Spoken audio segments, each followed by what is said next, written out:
এই গল্পটা হচ্ছে কারো জীবন থেকে যে মানুষ হারিয়ে যায় তার জন্য।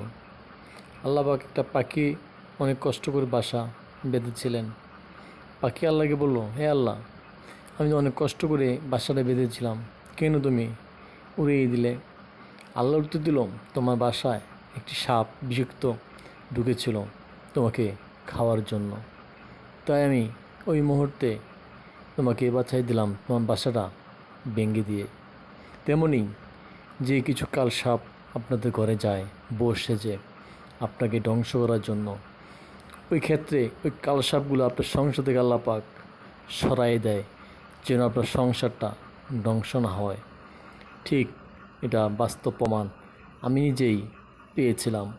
এক কাল সাপ আমার কাছে ছিল, সে আজ আমার কাছে নাই, কিন্তু আলহামদুলিল্লাহ আমি অনেক সুখে দিন কাটাচ্ছি, কোনো সমস্যা নাই এখন আলহামদুলিল্লাহ।